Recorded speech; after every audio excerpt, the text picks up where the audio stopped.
మనం విన్నట్టుగా India is the diabetic capital of the world అని ఆల్రెడీ వింటున్నాము. 10 కోట్ల మంది ఇండియన్స్ ఆల్రెడీ డయాబెటీస్గా డయాగ్నోజ్ అయ్యి ఉన్నారు, వాళ్ళు ట్రీట్మెంట్స్ తీసుకుంటున్నారు. అండ్ ఇంకొక 11 కోట్ల మంది ఆల్రెడీ ప్రీ డయాబెటిక్ రేంజ్లో ఉన్నారు.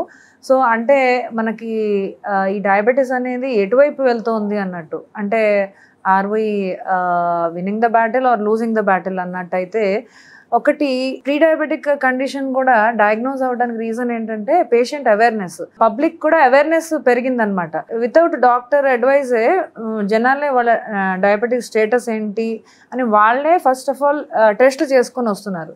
ఇలా టెస్ట్ చేసుకొని వచ్చే వాళ్ళలో షుగర్స్ అంటే మామూలు నాన్ డయాబెటిక్ రేంజ్ అంటే ఫాస్టింగ్ షుగర్స్ లెస్ దాన్ 100 ఉండటం, HbA1c 5.7 కంటే తక్కువ ఉండటం.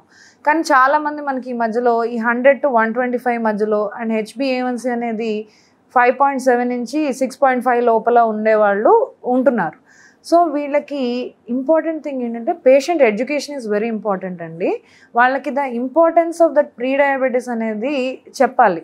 లేకపోతే ఏంటంటే వాళ్ళు లైఫ్ స్టైల్ మోడిఫికేషన్స్ చేయకపోయినప్పటికీ, ఎక్సర్సైజెస్ చేయకపోయినప్పటికీ, డైటరీ మోడిఫికేషన్స్ చేయకపోయినట్టు, వెయిట్ లాస్ అవ్వకపోయినట్లయితే ఫ్యూచర్లో డయాబెటీస్లోకి కన్వర్ట్ అయ్యే ఛాన్సెస్ ఉంటాయి అనే విషయం వాళ్ళకి చెప్పి ఉంచాలన్నమాట.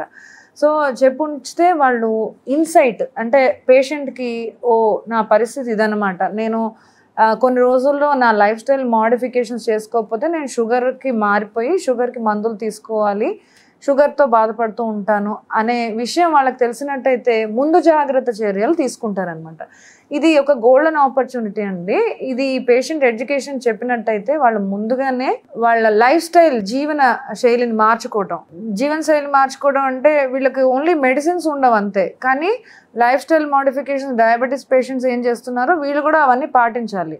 షుగర్స్ తినద్దు, వైట్ రైస్ తినద్దు, మిల్లెట్ డైట్కి షిఫ్ట్ అవ్వండి, వెయిట్ రెడ్యూస్ అవ్వండి ఓవర్ వెయిట్ ఉన్న వాళ్ళు, రెగ్యులర్గా వ్యాయామం చేయండి, అండ్ పీరియాడిక్ షుగర్ చెకప్స్ చేసుకుంటూ ఉంటాం. అంటే సంవత్సరంలో 6 months to 1 year లోపు మళ్ళీ వాళ్ళ షుగర్స్ చెక్ చేసుకుంటూ వాళ్ళు చేసే డైట్, వాకింగ్, ఎక్సర్సైజ్ సరిపోతున్నాయా లేదా, లేకపోతే మందుల్లోకి వెళ్లాల్సి వస్తుందా అనేది దానికి ఒక unit keep N I on your blood sugars అన్నట్టు. 62 లక్షల మంది ప్రజల్లో మెడ్ ప్లస్ బ్రాండ్ మెడిసిన్స్ కి మారడం వలన 915 కోట్ల రూపాయలు సేవ్ చేసుకున్నారు. అదే మెడిసిన్స్ అదే క్వాలిటీతో 50 to 80% డిస్కౌంట్లు.